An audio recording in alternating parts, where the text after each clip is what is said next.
Доктор Софијанова, неодамна повторно се вративте на директорското место на детската клиника и изјавивте дека во последните години е зголемена смртноста кај пациентите на клиниката. На што се должи ова и за колку е зголемена смртноста? Значи, прво добар ден, драго ми е што сум ваш гостин. Во ваква една пандемија да раководите и да менаџерирате една ваква исклучително комплексна институција како што е клиниката за детски болести е навистина голема одговорност. И тука би кажала прво дека голема одговорност ми припаѓа во моментот и некако со оглед на тоа дека имав прилика да ги видам работите пред пандемија и како одат, сега сигурно дека е уште покомплексно од она што беше. Постоje одредени аналитики кои беа правени пред јас да дојдам тука. 2 недели сум како што сум до денес, а ова веќе се случуваше и предходно и беа истите во серијали излегувани, бидејќи имате и податоци од јавен карактер кои и треба да се знаат и на база на тоа да се поправат или коригират или пофалат одредени работи кои што се за пофалба.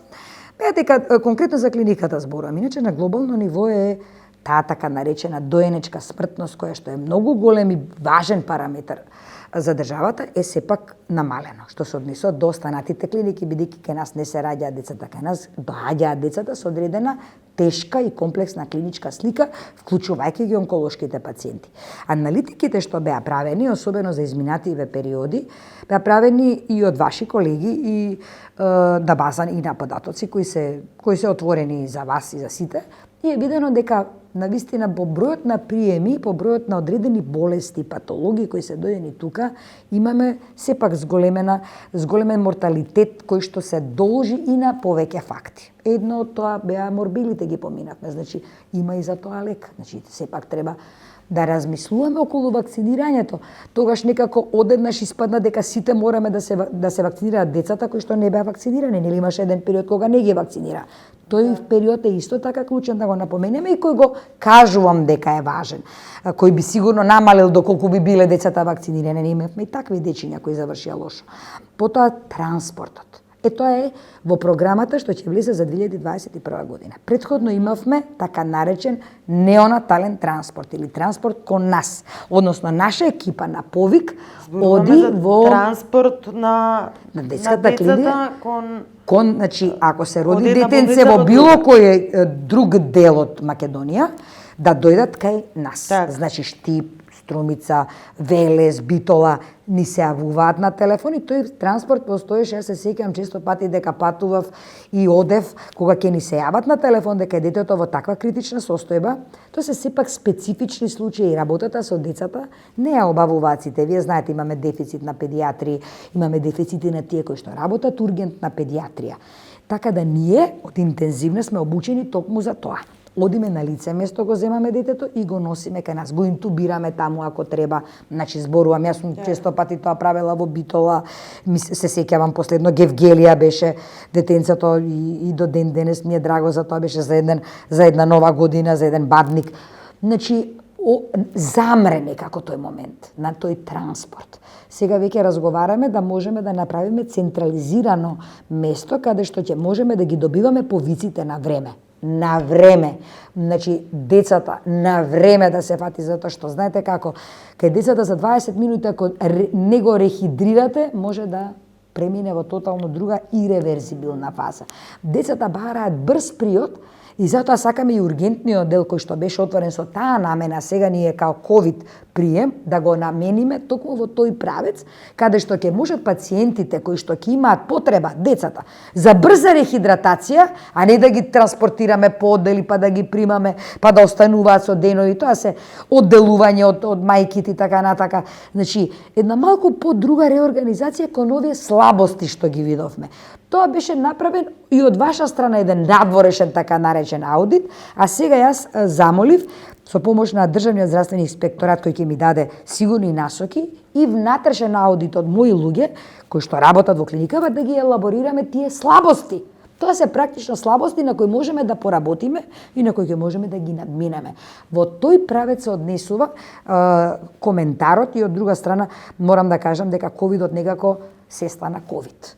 Секој прием некако се тргна кон тоа да има некоја друга патологија, пак се сврстуваше во ковид патологија. Посебно последната година дена, нашата клиника е не ковид клиника. Ковид е козле.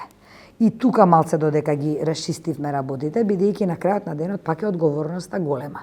Приметуваме и еве јас можам и отворено да кажам дека ќе мораме сите сега да си ја прифатиме, ова е колективна одговорност и на државата и на сите нас здравствени работници во помошта што треба да ја дадеме, иако децата генерално немаат таква тешка клиничка слика како што имаат возрастните и дадовме приоритет на козле. Затоа падна хоспитализираниот дел кај нас во однос на приемот на пациенти. Кога ќе направите таа статистика на приемот или вкупниот број на хоспитализирани верзус она што се случувало, да речеме, на оделенијата каде што и касно доаѓале пациентите, па и ние знаете што правиме, ги спасуваме тие кои што, да речеме, можда во некои други делови од светот и ќе речат ако веќе нема срцева акција, ние и тоа го враќаме во живот пошто го знаеме. Јас ги знам, целиот мој тим доле од интензивна. До последно не се откажуваме. Да. Дури знаејќи дека понекогаш можеби и во целиот тој процес, иако можда и нема срцева акција, ние тоа го правиме само за да може да го спасиме тој детски живот. Така да пожртвуваноста и тимот е тој кој што навистина прави се. Не стрефи оваа пандемија, тамаку ни ги изремети некои процеси. Дојдаете и предходно беа морбилите, сега дојде ковидот и некако сите тие работи да видиме каде ќе можеме да си најдеме простор во кој ние како педиатри ќе помагаме многу повеќе на децата и увидовме дека едно од тие работи, тој транспорт што ви кажам, а постоеше, згасна, сега ќе го направиме. Министерство, фонд и ние, тука ќе биде централизираното место каде ние ќе ги прибираме тешките пациенти, значи вакцините на кои што ќе обраќаме внимание дали сепак календарот за имунизација применет, бидејќи и тие некогаш навистина може да доведат до фатални последици како што ги видовме со морбилите. Така да се однесуват токму во тој дел и верувам дека ќе имаме малку една друга визија која што ќе биде попозитивна за воопшто за безбедноста, ефикасноста во работата и на крај крајниот исход. Така. Сега во однос на пандемијата тешко и да се мислам на секој здравствен работник секако му паѓа товарот да се носи. Рековте не е ковид болница, меѓутоа сепак имате контакти нели со пациенти кои што се заразени со коронавирусот. Колку најчесто нели уште на почеток на пандемијата беше кажано дека децата имаат полесна клиничка слика и дека се асимптоматски. Кога треба родителот да се загрижи, односно да го провери детето и да ги препознае симптомите, а доколку ги има или воопшто ако ги нема, кога е време за да преземе акција? Ме прашувате едно од клучните работи кои сосема беа едни ако го разговаравме ова пред 3 месеци можеби, а веќе се сосема различни после овие 3 месеци. Значи, имаме работа со еден таков непредвидлив вирус, би го рекла, за кој во почетокот се сеќавате имавме размислување дека можда и ќе замени и брзо ќе помени, ќе биде како SARS или MERS што постоја порано, па некако почна целата работа да добива други димензии, па дури варијации, односно варии негови, што значи мутации одредени. И се гледаме дека, нели, пред се околу децата, кога веќе напоменавте, а јас сум практично за нив одговорна, оној асимптоматски дел кај нив навистина беше таков, иако во еден период, ако се сеќавате, ја дадов една изјава, бидејќи контактираме со колегите од странство, белгијанците рапортира и французите, те има навистина голем пул на пациенти во кој вонот возрастните имаше доста и дечиња, и кажаа дека доста од дечињата имаат Кавасаки-лайк или каоваскулити по кожата. Тој е така наречен Кавасаки-лайк. By the way, јапанецот кој го имаше укажано тој васкулит или таквите промени на најситните крвни садови, е јапанец кој оваа година почина. Ете, некако му се погоди давајќи го ова како, односно, кажувајќи го тој во литературата, напоменувајќи, но тој велеше дека тие вируси се непознати.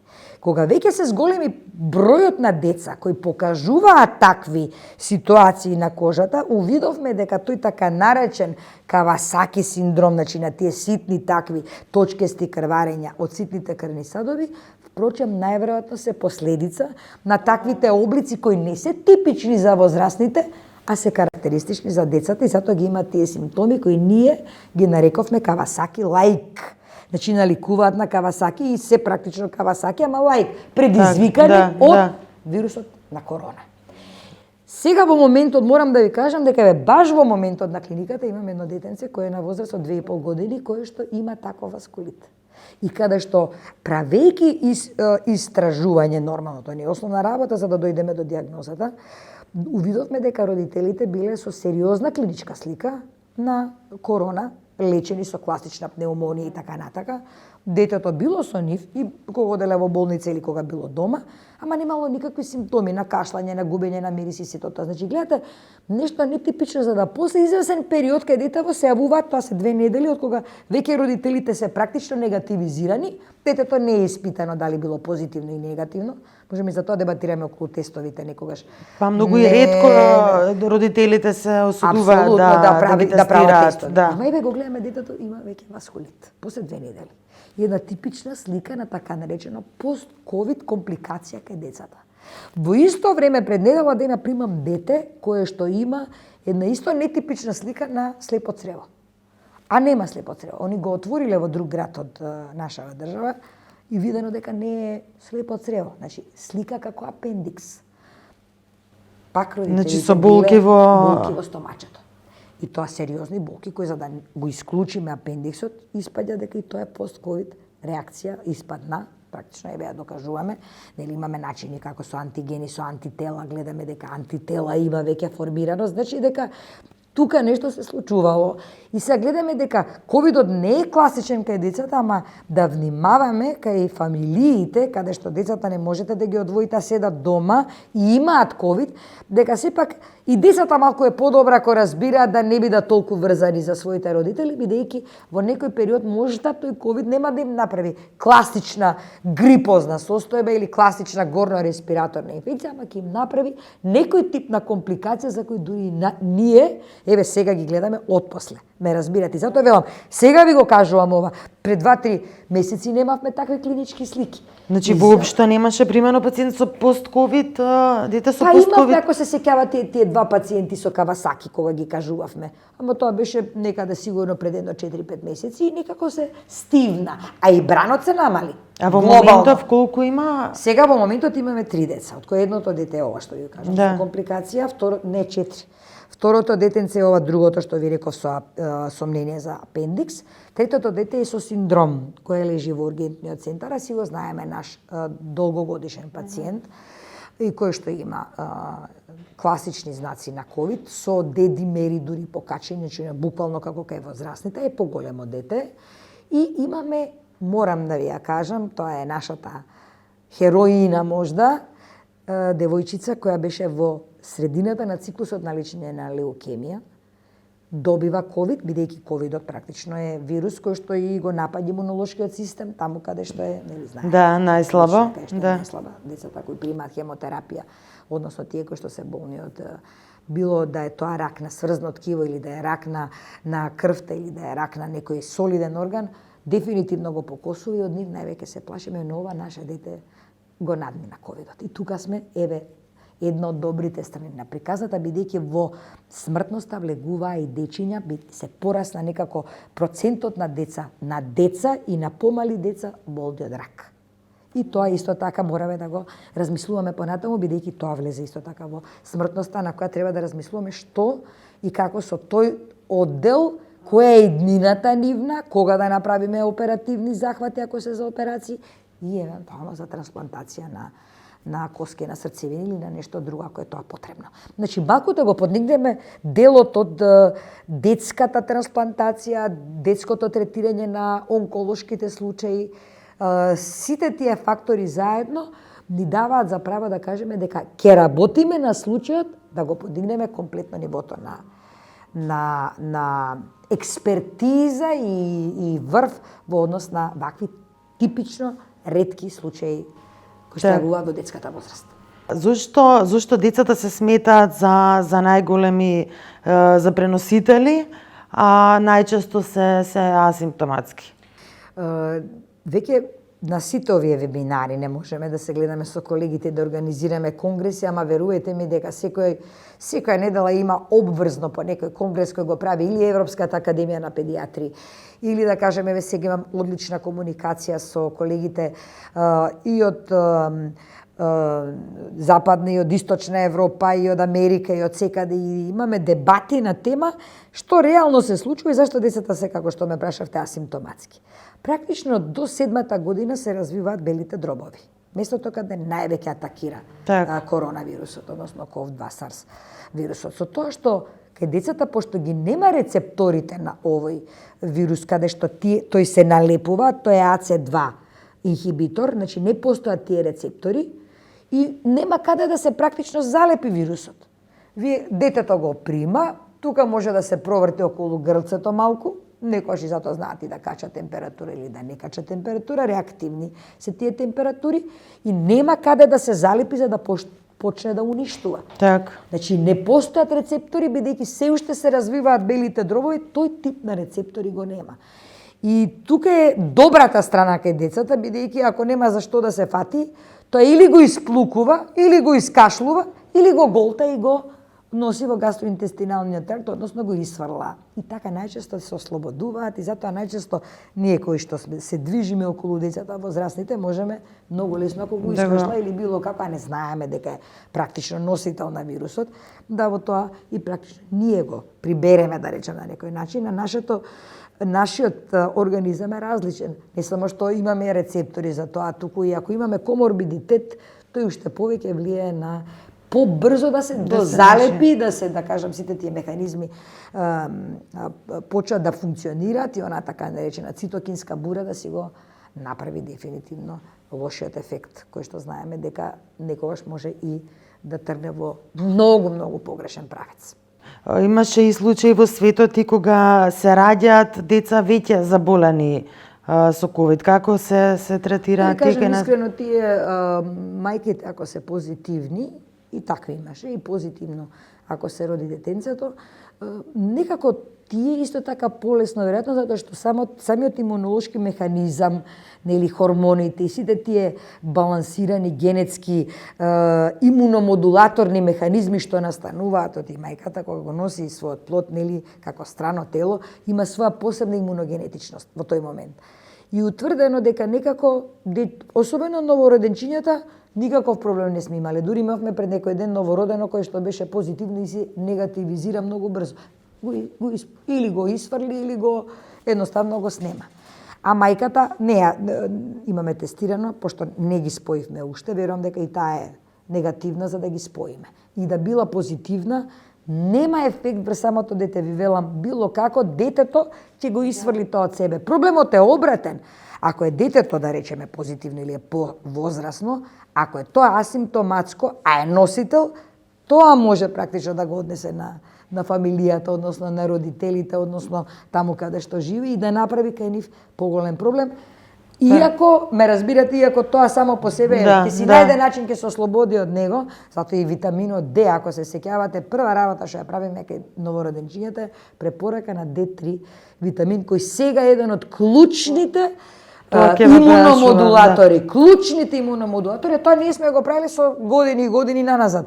Еве, дури некогаш, како да кажам, сега ја увидуваме важноста на витаминот D3 кај возрастните дополнително во оно тоа што ги штити и децата. Кои други суплементи ги препорачувате? Ги препорачуваме особено за возрастните цинк и селен.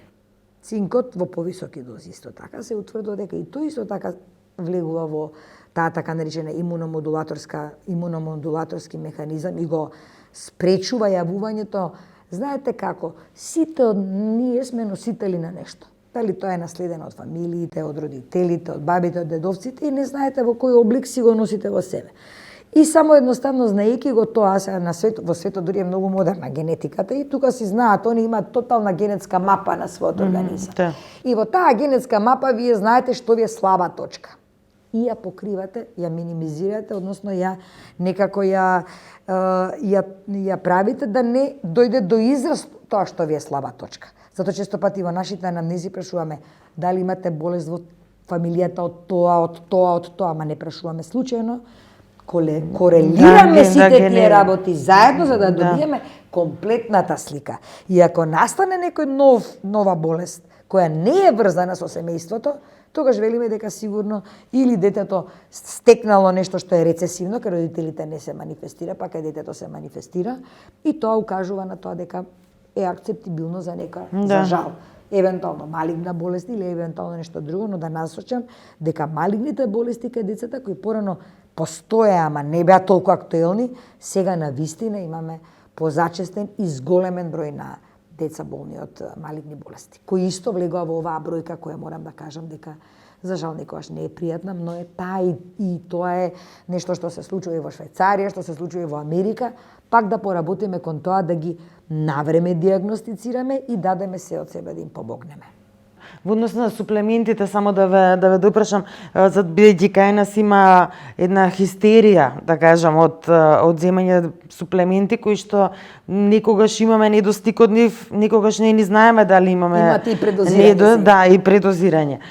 Така што во кои количини се препорачуваат и веќе децата и возрастните и во кој дел од денот се земаат, бидејќи она исто што се забележува во јавност дека од сабајлеста се станува и се пие една цела рака со витамини и тоа е тоа. И се смета дека на тој начин ќе се зајакне имунитетот. Знаете како, сите тие работи се врзани со психата и тоа е она кое што веќе мене повеќе можда веќе во оваа фаза, како што реков, еден муабет би правеле пред 3 месеци, друг муабет правиме сега. Фазата на таа психолошка оптеретеност што постои веќе во семејството, и тоа е она колку повеќе мислите ако му дадете дека подобро ќе направите, и баш не е така. Имате одредени дози кои не се исти за возрастен и за дете. Ако кај возрастен треба дури 50 мг цинк да се земе, кај дете тоа е 15 мг некаде, и пак ако е поголемо или помало дете, и затоа велам јас, детето не е возрастен во мало, секогаш го напоменувам тоа. Чи детето не можете да го лечат, и затоа и ги промовирам педиатрите, затоа сега правиме стратегија се повеќе педиатри да можат да настапат на сцената, затоа што нашата едукација на субспециализациите и на специализациите е токму со детето како се реагира. Едно реагира новородено, на друг начин реагира предвреме родено новородено, и тоа бара друга количина на суплементи. Да. На трет начин реагира мало дете, и тоа е првото што сакам студентот да ми го знае, да ми ги разграничи возрастните групи, зашто по возрастните групи практично ние можеме да се раководиме. На таа возрастна група ова ќе го дадеме, на ова. Затоа велам ја 7 до 9 години таа граница што и сега ја коментираме дека нема опасност ни од градинки, ни од школи, ни од социјални контакти повеќе или помалку. Иако пак не значи дека не можат на себе да си го пренесат, па дома пак да го однесат. Пренесат и однесат. Тоа е уствари целата работа со децата од една страна, и тоа е тој момент на кој што растот и развод на белите дробови ги прави отпорни на некој начин на овој вирус. А тоа кај возрастните не се случува. Но возрастните, сигурно дека ние кога учиме медицина, го учиме овој феномен, ама кога имаме вака патологија, мораме ние педиатрите да го објасниме тоа. Затоа велам дека секоја возрастна група и кај децата си има своја одредена количество кое што треба да се даде, и да при тоа, ако се предозира, направиме контраефект. Предозирање со витамин С може да ги оштети сериозно бубрезите. Предозирање со витамин Д може толку многу да го абсорбира калциумот, па да добиеме хипокалцемија, која исто така не е пожелна. Од Д, витаминот Д е врзан директно со коските, врзан директно со инкорпорирање на калциумот во коските, растот и развојот, и се вие, ајде Д3, стварно влие позитивно на имунолошкиот како имуномодулатор, дајте повеќе Д3. Не. Сето тоа треба да се дозира на килограм телесна тежина, на килограм телесна површина, како што велиме ние, и кој ден во текот на денот. Обично добро би било сепак да врзувањето на тоа дека ако не е јадено детето или подобро се абсорбира, можда до некаде тоа важи за се, не само и за витаминиве, ама од друга страна толку може да речеме да ги испромовира пумпите кои работат во стомачето, да кажам, да направат дури толку големо лачење на сите тие киселини кои ги разградуваат, нели, кога ќе влезат во стомакот, да направат дури обратен ефект, односно да направат дури одредени киселини, да дојде до потреба да се повратат, односно да се вратат витамините назад, и непријатно чувство кај децата. Значи сите овие работи заедно мораме да ги знаеме дека сепак треба да се дадат. Ама барем нека биде јадено детето, па нека помине некој период, за да може и да се абсорбираат како што треба, а при тоа да не го изиритираат стомачето кое ќе почне да лачи, борејќи се и сакајќи да го абсорбира што побрзо. Тој витамин кој сепак некогаш може да направи повеќе иритација отколку реакција позитивна. Зошто мислите дека мислам и кај нас и статистички, нели децата возрастната категорија од 0 до 9 години се многу ретко застапени во процентот на заболени. Меѓутоа, дали тоа и се должи на фактот што родителите не ги тестираат децата и зошто мислите дека се случува тоа? Зошто одбиваат? Дали поради тоа што не пројавуваат симптоми или затоа што се смета дека е безопасно? Мислам дека не, дека веќе како што ви реков, некако како други времиња да доаѓаат, веќе како вториот бран доби едно плато. Тук некако застанавме во вториот бран. И сега гледаме што се случило во првиот, а од првиот во вториот каде што имаше еден голем пик, ако се сеќаваме, нели? Добро се сеќаваме, пошто го поминуваме сите заедно и сега некако гледаме последици, односно компликации од тоа. Тестирањето кај децата, ако се веќе родителите позитивни и ако се лекуваат, не мора да оди директно со земање на брисеви, бидејќи брисевите некогаш може да бидат лажно негативни или да бидат и лажно позитивни. Обично лажно позитивни не се ако е позитивно, значи ќе излезе дека е позитивно. Може да бидат лажно негативни и при тоа да се ослободите. А да сепак не земете во предвид дека не е баш така. Дека може би ако е лажно негативен, не значи дека ја нема.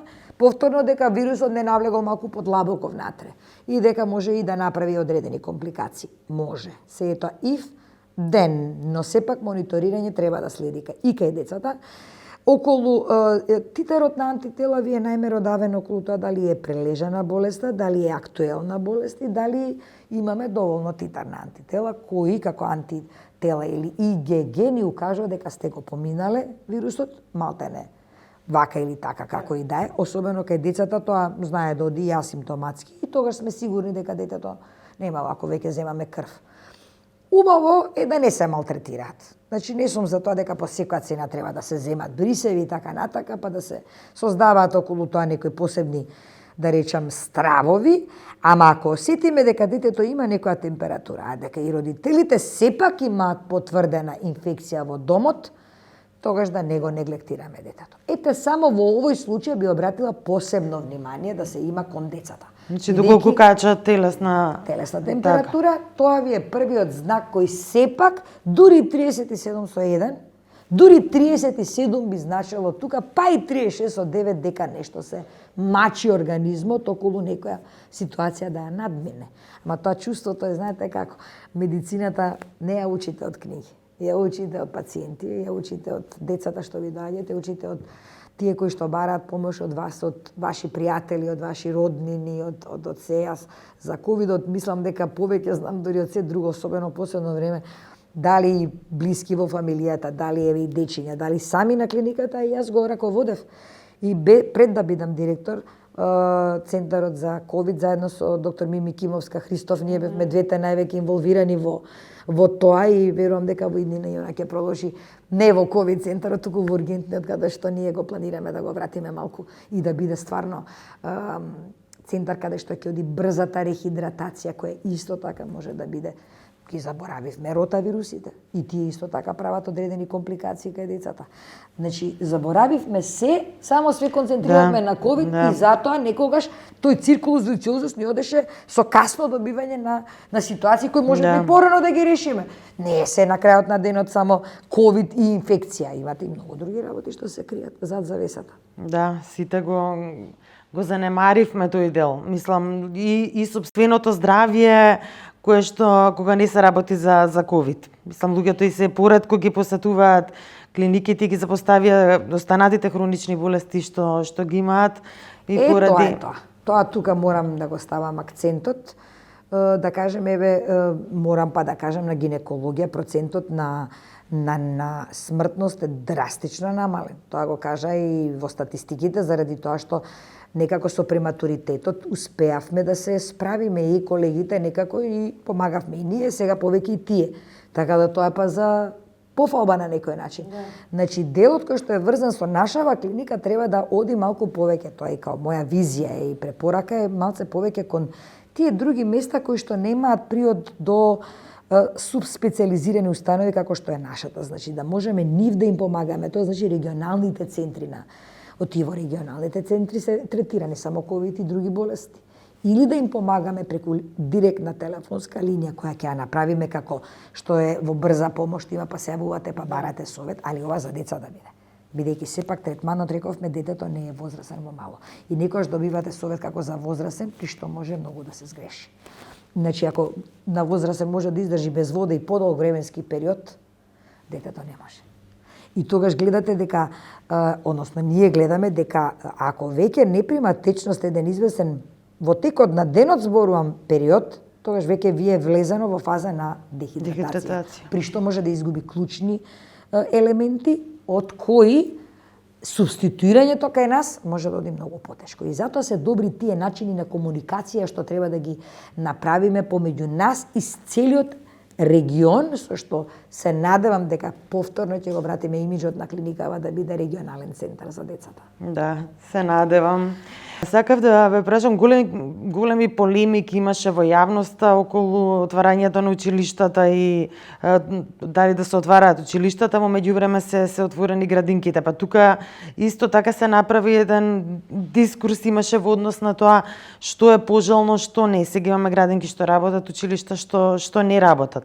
Сметате ли дека е правилна одлуката да се подели ова, или пак требаше децата како и најголеми преносители, најчести преносители на коронавирусот да останат дома? Секаде во светот беа прашани и педиатрите, и јас, како што ме прашувате мене, ќе го кажам своето мнение, заради тоа што во делот кога ги отворивме училиштата, не го предвидовме и ова што се случува, како што ви кажав сега. Значи, делот компликациите кои може да настанат доколку детето го помине тоа така. Значи, може би добро што се отворија училиштата, тие до 9 годишна возраст, тоа светот го направи. Па сега на одредени места се појавија учителки кои што беа практично се прашањето од каде го добиле тие, нели епидемиолошките анкети покажа дека некој од дома, некој од местата каде што и го обавуваат својот работен процес, и тоа сега поставува прашањето што е прво, кокошката или јајцето? Да. Ете, тоа е целата вистина. Како оди целата оваа приказна, јас би ја затворила да некако дојдат вакцините да се некако стопира целиот овој процес, да се намали процесот или веќе и создавање тој на така речен глобален колективен имунитет со кој ќе бидеме безбедни. Сепак безбедноста и здравјето ни е најважно пред се. И јас прва бев што сакав да ги отворам и градинките и школите, јас лично. Ама некако како поминува времето сум малку резервирана, бидејќи гледате, ни се менуваат клиничките слики, ни се менува теркот на самата болест, на самите појавување на ситуации во однос на ова. И на крај велиме што би значило една година, па макар и две во животот, иако знам дека страда економијата, страдаат многу други работи, ама сега кога зборувам, јас морам од аспект на здравјето да зборувам, што би значиле тие, да доколку направиме поголем проблем ако се испозаразат, па некој од нив имаат хронична болест, па не де Боже заврши се до тоа во друг правец, и тогаш би рекле, можда подобри да не се направеше тоа. Тука треба добро да се искалкулира што е костот, бенефитот, а што би било, што би се загубило, односно која би била загубата. И на крајот сепак вели една пословица, здравето пред се. Значи, можда би требале да размислуваме околу тоа да во овој период додека веќе вакцините се на повидок, веќе колективниот имунитет колку толку веќе си го имаме и доста оздравени на крајот на денот, мораме и за тоа да бидеме и отворени. Не е само дека имало и негативни случаи, имало и оздравени.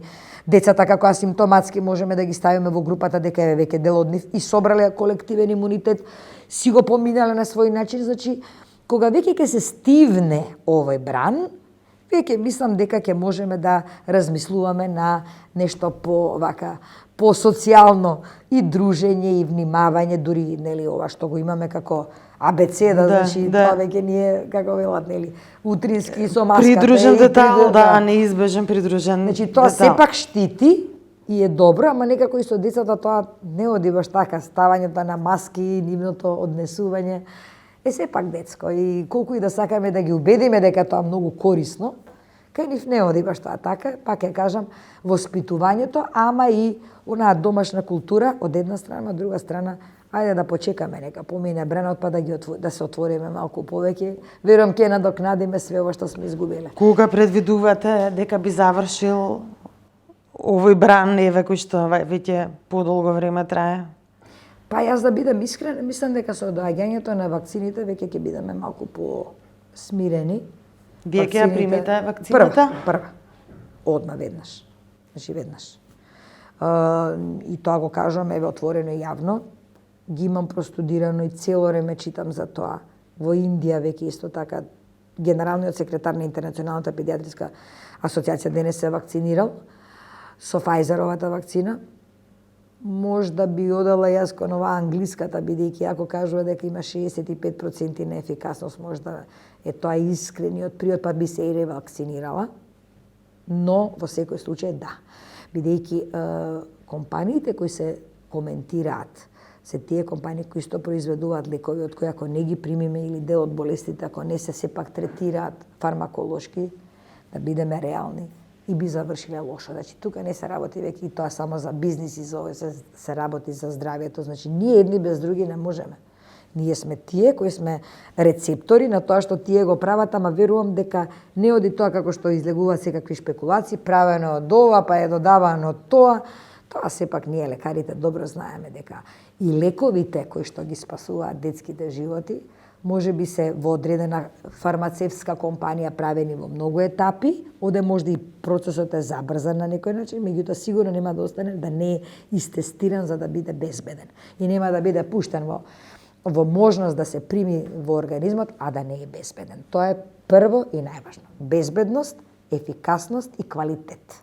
Тие три работи. А сигурно дека тоа имате толку регулаторни комисии кои го мониторираат тој момент, да не верувам да било што се испушти само колку за да се каже дека не е добро или не треба да се прима на крајот на денот. Ако не сака некој да го прими, нека не го прими. А ако ја добие болеста, имав и такви случаи кои беа неверници големи. И после ќе ми се јаве на телефон и ќе ми кажува дека не ќе да е така баш. Така да не му се случи на некој во фамилијата, треба да го помине тоа, бидејќи знаете како кутнува во момент. Јас имам случај каде за 4 има сата, непредвидлив тек. За 4 сата можете да бидете веќе на машина. Веќе на машина. А јас работам со машини, јас знам што значи неинвазивен и инвазивен принцип на вентилација, бидејќи тоа е мојата субспецијалност е интензивна нега и терапија, тоа е тоа. Каква е ситуацијата на клиниката во однос на безбедност во однос на коронавирусот? Имаше ли заразени здравствени работници? Добро се изменаџерира тој дел и пред мене. Што е право. Тука не можам да кажам. Главната сестра е навистина една прекрасна жена која што има долг стаж тука и која што си ја знае работата и која што заедно со претходниот менеджмент се трудеа сигурно да го направат најдоброто. Тој дел си се тераше како што треба. Епидемиолошки анкети, пријавување во Државниот здравствен инспекторат, сите тие работи одеа така како што треба по протокол. Барем во тој дел секој суспектен беше тргнат од работа и беше заменет со друг. Тоа некогаш и затоа и ја намали обемот на работа и затоа и го намаливме обемот на работа ние тука и мислам дека веќе повеќе или помалку како здравствени работници го поминавме овој дел некако и можеби дел од нас имаме веќе колективен имунитет создадено. Некој што го нема, ќе го направиме одма штом дојдат вакцините. Јас тоа ќе инсистирам сите да направиме антитела, тоа ќе го направам. Тоа ми е обврска. Тие што немаат, кои сакат ќе се извакцинираат, кои не, нивен избор ќе биде, за да бидеме безбедни во однос на пациентите, вклучувајќи ги родителите што ќе доаѓаат заедно со дечињата. Малку овој период делот околу сепарација на децата со мајките, примавме само деца без мајки. Тоа е сепак исто така еден момент кој што мораме да го малку изнивелираме. Ти знаете како кога бисте се ставиле вие во таа позиција, Јас секогаш велам, стави се во позицијата на тој родител, на таа мајка, на таа фамилија. Како би ми било мене, кога би била јас, и секогаш поаѓам од таа премиса. Никогаш не поаѓам од премисата дека некој дошол овдека не е нашата институција кај што стварно доаѓаат луѓето кај што имаат мака со своите деца. И на крај кога е детето во прашање највулнерабилно нешто, па и да не е корона, ние сме тука дека мораме да направиме се. Ако немаме ресурси доволно, сме должни да кажеме каде може тоа да го направи подобро и сме должни да го пратиме тоа. Да го пратиме таму каде што е подобро. На крајот на денот имате навистина толку инфаусни случаи ги велиме ние или случаи кои се навистина тешки, должноста ваша е да направите се до моментот додека ако е така велат нели писанието, тогаш тоа е веќе крајот на приказната, ама ние е важно да направиме се. Никогаш со моите колешки доле на интензивна го имаме тој момент околу ние не ја одредуваме крајот на приказната, да не речам смртта. И одредува од нас да дадеме се. И тоа го правиме. Она што го кажав јас е само заради тоа што сакам да дадам нагласок дека изголемувањето на тој кај нас конкретно морталитетна клиника се должи на фактот што ние мораме повеќе да работиме со фамилиите да им кажеме дека и од морбили се умира, и од навремено донесување или од неглектирање дека тоа нема врска, дека минимизирање на проблемот. Обична настинка, обичен грип, обична... Сепак, јас повеќе ги почитам тие мајки кои се така наречено досадни, отколку мајките кои се индолентни, ништо не му е. Подобро нека си досаден, па да испадне да биде секако што треба, отколку индолентноста која може да доведе и до сериозни последици. Со оглед на тоа што нели сте еве веќе две недели сте само на функцијата, рековте, го спомнавте на транспортот, за крај само уште кои ќе ви бидат приоритетите и во наредниот период, што е нешто што прво би се зафатиле? Хигиената, изгледот на клиниката, приемот. Значи, огледало на клиниката ви се тие што ќе ве примат. Малку помалку зборење, малку повеќе работење. Секој да се гледа својата работа. Сакам да го сменам имиџот и на надворешниот изглед, и на внатрешниот изглед. Малку повеќе да биде френдли, повеќе френдли да биде. Тоа вклучува и према вас. И вие сте пријатели наши, јас тебе чувствувам дека секој новинар го чувствувам дека има за цел да подобри доколку може, се отвараат свесноста на многу луѓе, донации, да отвориме, да направиме многу работи кои што ќе бидат пријатели на децата, за кои ќе дојдат децата, не биде хоспиталниот оддел клучен, таму кај што треба ќе биде. Неколку одделенија ќе бидат клучни, да не ги набројувам, знаете сигурно кои ми се приоритетни. Сигурно онкологија ќе биде приоритетот и видовме дека тука ни е слабата карика, што ја коментирам. Да. Значи да биде приоритетно интензивна. Брзото возвраќање, ако треба, нели со брза рехидратација, па и реанимација би го кажала тука во склопот на тој така наречен ургентен центар, амбулански оддел каде што најдобро ќе биде да ако може имаат контакт со академската структура од клиниката, сепак е дел од медицински факултет, да не заборавиме. На времето јас кога гледав слики, ето од мојот татко кој е еден од основачите на клиникава, Универзитетската клиника за детски болести била трета во тогашните бивши југословенски простори, после Љубљана и Белград. Значи да ни биде мотив да бидеме пак меѓу подобрите во регионот сега веќе. Бидејќи тоа ќе ве прави вас посрекни каде работите, ќе ви го дигне и вас и авторитетот, а тоа мора да го направиме. Сепак имате академски граѓани кои што работат и заслужуваат да го држат тоа ниво како професори и како луѓе кои се околу мене во еден стручен колегиум, кој сега ќе мора онлайн, јас го земам телевизорот сега, за да можеме онлайн да ги имаме стручни да се останоци додека трае пандемијата, за да можеме само на тој начин да го извлечеме најдоброто од луѓето кои останаа во државните установи. Со целата почит кон нив, да го одржиме нивото, за да станеме навистина она што и бевме и да бидеме подобри.